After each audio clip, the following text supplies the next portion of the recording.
Hello and welcome to the bedroom of the dollhouse for another reading from The Secret Language of Birthdays by Gary Goldschneider and Joost Elvers for October 9th, the day of the penetrating gaze. That's right, and here at the top of the page is a visual representation of the day of the penetrating gaze. We have us an image of, what is it? Boom, it's an eye with a silhouette of a bird perched atop.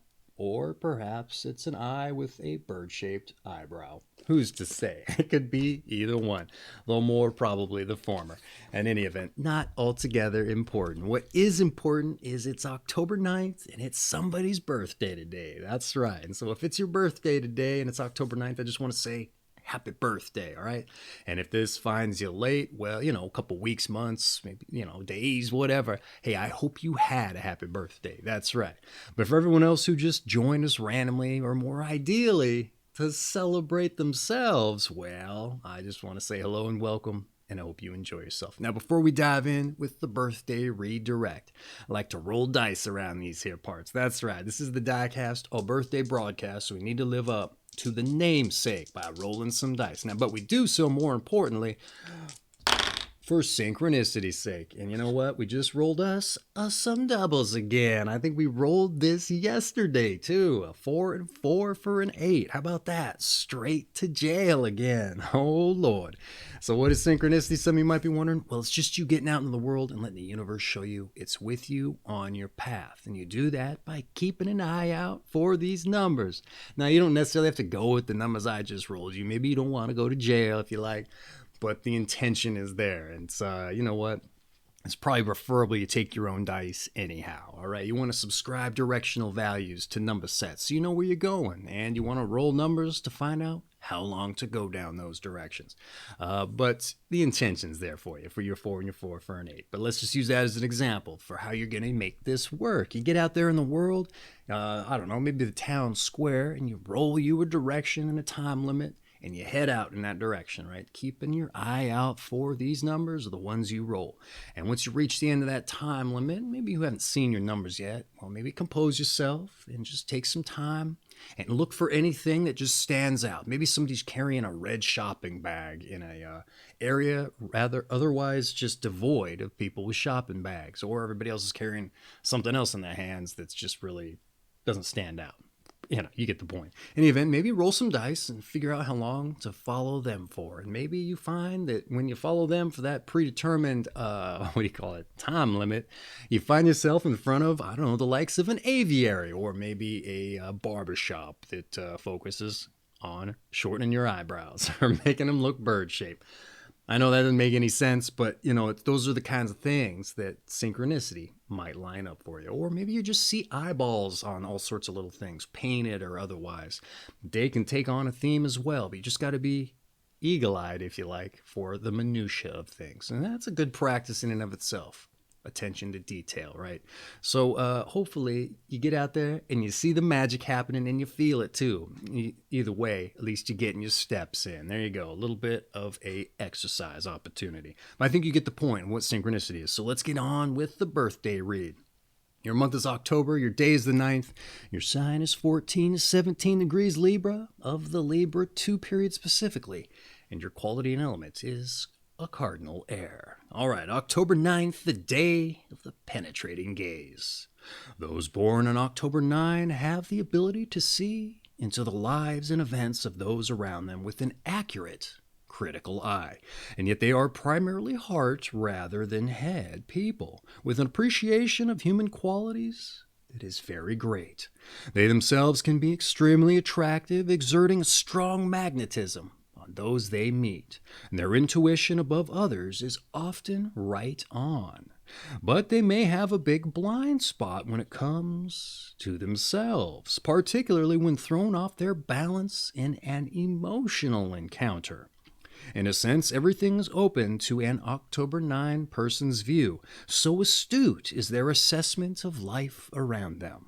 Yet, as mentioned, they can be very unrealistic about their own personal involvements, failing to see what is obvious to others. And in this latter respect, they are prone to be enthralled, confused, hurt, or swept away by their emotions for one particular person. Later, they may wake to discover that deciding for this person was not at all correct, and that they have sacrificed some very valuable part of themselves in exchange for the love or affection granted them. Those born in this day can find themselves in a kind of Faustian contract, not only in romantic matters, but in other areas of life as well, where they sign away a measure of their personal control, not necessarily to the devil, but perhaps to Ahriman, who promises material comfort rather than Luciferian power. And although October 9 people are highly sensitive and usually possess artistic potential, there is no denying their physical side. Sexual attraction is an important theme in their lives, sometimes complementing and other times working against their religious or their spiritual side. And those born on this day are indeed multi-talented, and the varied facets of their character, mental for keen observation, verbal for articulate speech, spiritual for devotional belief, and physical, magnetic, sexual, or sportive presence, can at times pull them in different directions and must somehow be brought into harmony with each other. To complicate matters, men born on this day have a strong developed anima, or a sensitive, receptive female side, and women a strong animus, or an outgoing, aggressive male self. And those born on this day are often found in professions where they can make use of their knowledge of human psychology. And they have a great talent for guiding others to their full potential and showing how goals may be attained. Extremely encouraging and positive to those they serve, October 9 people must learn to navigate their own course with comparable skill. Also, they themselves must not be ashamed to ask for advice or help. Their blind spot concerning their behavior can be overcome with patience and inner work. And above all, those born on this day should beware of carrying around unhealed psychological and spiritual wounds, and in general procrastinating, i.e., not listening to their inner voice and taking decisive action when circumstances cry out for it. All right, that was quite the birthday breakdown, I must admit. So let's see what I had to say about it. I like to provide a little bit of a commentary, so let's dive in. All right, day of the penetrating gaze. That's right. Let's see here.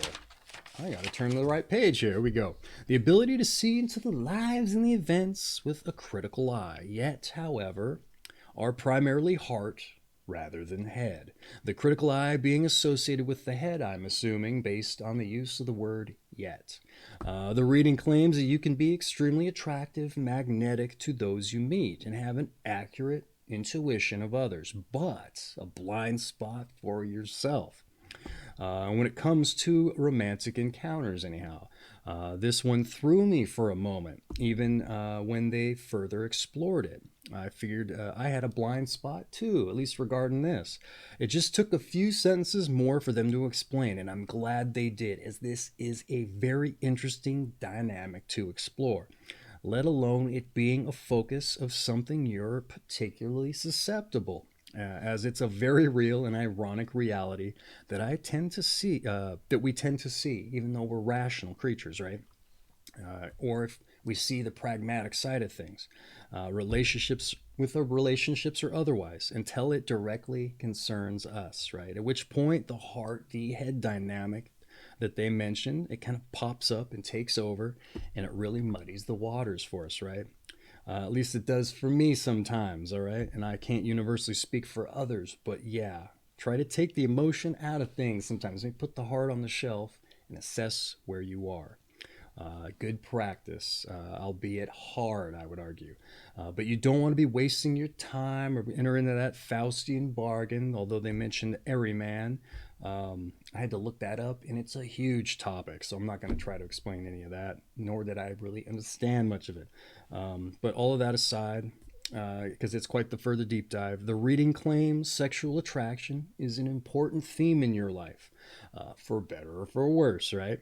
And you may also be multi-talented, and it may pull you in different directions with as much. And so reconciling a certain kind of harmony or synthesis may provide just the thing you need to get your life just on a much better track if you haven't done it already. And it sounds beneficial, right?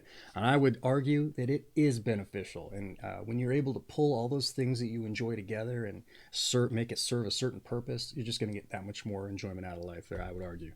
And it talks, I wholeheartedly support that. But then it talks about this converse mixed male and female polarities element. And that's a new one in the book. I found that very interesting. In fact, there is so much to unpack here with this birthday read. I could probably go on for another 10 minutes about it. That being said, what else we got here? But let's just conclude the breakdown by considering this running theme of the penetrating gaze, but with the focused idea of turning it on yourself, right? And doing the inner work and practicing mindfulness. That's right. So that being said, let's just be as encouraging. Just be as encouraging with yourself as you would be with others. If you start doing that inner work, don't be judgmental on yourself. Be as kind to yourself as you would to others. Because maybe that's not an issue with you, but I know with me, I used to just be like real hard on myself, and that was part of the Marine training. It's just you got to be hard on yourself, and sometimes it gives you the fuel that you need to get out there and get things done. You don't want to procrastinate, like the reading said.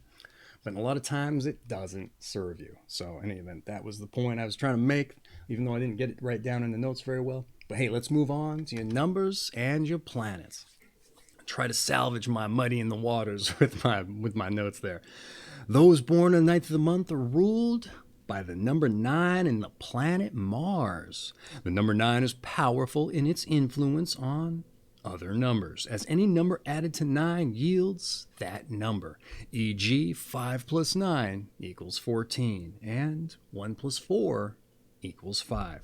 And any number multiplied by 9 yields a 9. That is, here's an example, 9 times 5 is 45, and 4 plus 5 equals 9. And October 9 people are similarly influential.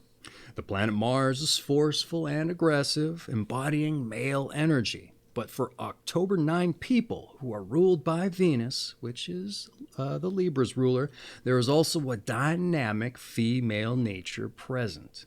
Such a Venus-Mars connection classically bestows magnetic sexual attraction. So that's where that comes from there. All right, that's numbers and planets. Let's see what I had to say about it. All right, here, the number 9 in Mars for that forceful, aggressive male energy and the maths influence. For other people, right? It's interesting that this dual rulership realizes male and female polarities because it's rare, all right? And so rare that they basically had to comment on it. They don't always personalize the numbers and planets, but they did here for you. And I would say they were almost beholden to do as much because of that famous male and Venus, or Mars, Venus, male, female polarity aspect there. But it's interesting that such a dynamic is realized as bestowing magnetic sexual attraction, despite my being confused as to how it's considered classic in so many words. But all things being said here, what is that right here? I didn't see this day as being a Mars influence going into it, just based on the reading. So maybe that speaks to how much Venus curbs that god of war energy, if you like. So I found that very interesting. Like I said, I was surprised. So hey, in any event, that's been your numbers and your planets. Let's dive in with your tarot. That's right, one of the more eclectic of the metaphysical New Age ideologies. But we don't have to take it home with us and practice it. So let's see what it has to say. It's in the book. Maybe it'll inform us of something. All right, the 9th card of the major arcana is the Hermit, who walks carrying a lantern and a stick, and he represents meditation, isolation, and silence. The card signifies crystallized wisdom and ultimate discipline. The Hermit is a taskmaster who uses conscience to keep people on their own path. And the positive side of this card is stick-to-itiveness, purpose, profundity, and concentration. Negative meanings include dogmatism, intolerance, mistrust, and discouragement. And October 9 people can perhaps emulate the Hermit's capacity for positive self Self-examination. Oh, we drilling down on it. All right, hey, what I have to say about your tarot. The Hermit for meditation, isolation, and silence. Crystallized wisdom and ultimate discipline. I like that they again mention emulating the capacity for self-examination, considering all that's been discussed. So not to drill down on self-reflection tirelessly here, because I assume we're going to get into it later, at least shortly here. But it's probably helpful to examine the keeping of others on their path with this taskmaster-like purpose, assuming it applies. But just be self-aware with your advice, I'd say. You don't want to browbeat folks or breed discouragement with those people who are trying to improve themselves, who you're trying to help, right? And they mentioned dogmatism, intolerance, and mistrust, and discouragement. So yeah, you want to avoid those, right? Because you're trying to help folks. But just remember about yourself, too, there. That said, I'll try and follow that advice about the browbeating and move on to your health. That's right. Let's move on to the health. Those born on October 9 must beware of depression, anger, and bewilderment when things do not go as they expect. They have to learn to be tough and even ruthless sometimes in dealing with powerful figures who would use them for their own selfish purposes. And those born in this day like things to go smoothly and often will sacrifice their true feelings and wishes for the sake of harmony. Positive spiritual, religious, and assertivity training can be of some help to October 9 people. And those born in this day should follow their instincts in matters of diet and exercise. Both antidepressants and sedatives, uppers and downers, should be used with extreme care, and all forms of drug addiction carefully guarded against. All right, that's been your health. What do I have to say here? Beware depression, anger, and bewilderments. All right, wow. Drilling down again with the easier said than done aspects, right? And that's done situation. Okay, being tough and ruthless with those who might take advantage of you is an interesting element. Smooth is nice, right? But don't be afraid of confrontation, I'd say, all right? And follow your instincts with diet. That's a new one. Normally they tell you, moderate to severe, or, sometimes they say folks don't even need to exercise. So it's usually specific in here, but they say you can leave it up to yourself. That's right. That's interesting. That's the first. But the drug avoidance, that's a common theme here with Libras, so take note. They don't mention the kidneys, taking care of those, but for like the first 10 Libra, maybe not 10, this is the 9th, maybe it was 10 because it goes into September too. But like the first 10 Libra things, they always drill down on the kidneys and the intestines, but they don't do that here. That being said, it is mentioned in the Libra breakdown, so maybe take care of your kidneys, however you do that. Any event, that's been your health, so just maybe take note of the things they mention. Let's move on to some advice, as if we haven't drilled down on enough of that already. Let's see what they have to say here. Develop your willpower and do not be anxious to please. Take off your blinders and make some hard choices. And never sell your soul or throw away what is most valuable in yourself. You will be happiest when you guard your dreams. All right. The advice was not at all what I expected, though I'd say there was a lot of value in it. But what I have to say about it, develop your willpower and don't be anxious to please. Interesting. Make some of the hard choices. Don't be afraid of conflict, like I said here. I'm just surprised they didn't drill down on self-awareness. It's kind of refreshing in a way, because I thought that's what they were going to go, and they mentioned it so many times before.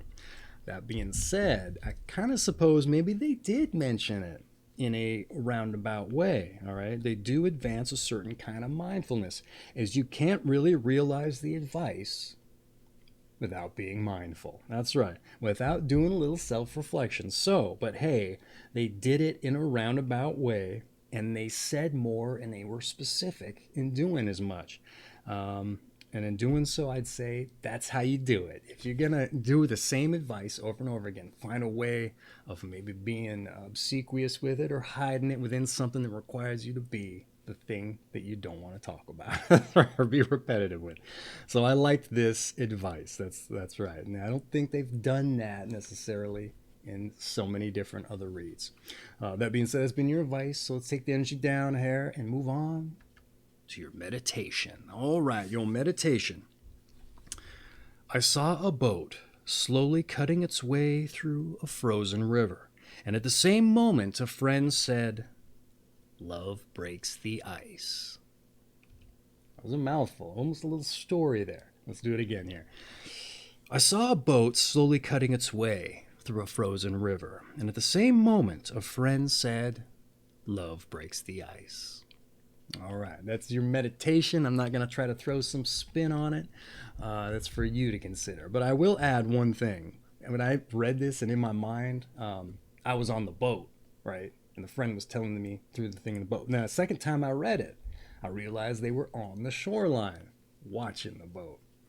Hey, I already influenced it for you, baby. Maybe you saw the same thing. I don't know.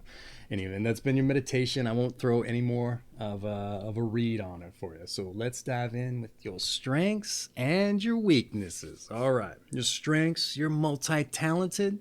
You're observant, so you probably saw from the shoreline from the onset. And you're inspirational. All right. And your weaknesses. Let's do the work. We got to be self-reflective. Oh, the penetrating gaze. Your weaknesses. You're unraveled, myopic, and complacent. Oh, you don't see things far away? That's the myopic one, right? The penetrating gaze is for up close, I guess. All right. So maybe not from the shoreline. Who's to say? Anyway, that's been your strengths and your weaknesses. Let's dive in with those born on this day. And when we get into those born on this day, I don't really like to see who shares your company, but I like to examine something I find important, and that is figuring out our passions. You see, we get out into the world and we meet, or at least I get out in the world and meet folks and I ask them what they do, and more importantly, if they like it. Oftentimes they don't. And I say, who can blame folks for that particular, dynamic existing? Like, you get out of school, you got to get a job, you got to, support yourself, put food on the table. And there's just no time to put into work to figure out your passions. And for someone like you who's torn in all these different directions, you can't quite figure out how to make those things harmonize, well, assuming that's the issue. And so I figured this is the perfect opportunity to see how other folks may have done so. And what's just as interesting is that they share your birthday. That's right. So let's see who they are and what put them in the book. And maybe you can take some inspiration. If you find yourself in that place that I was discussing, not able to figure out your passions or how to reconcile. So let's get on with it. Miguel de Cervantes de Saavedra, or just Cervantes. That's right. He wrote a Don Quixote, if you like. Was a papal soldier in war with the Turks, a sailor commander, wounded, sold as a slave, wrote 30 plays, and Don Quixote. Tilting at windmills, if you like. Interesting. That guy led a life, boy. We also have John Lennon. That's right. You probably knew that one. British singer-songwriter of the Beatles, and shot to death at age 40. Crazy. I'm closing in on that one. It's weird to think about the folks that have gone before us who died early. And we lived past their life expectancy there.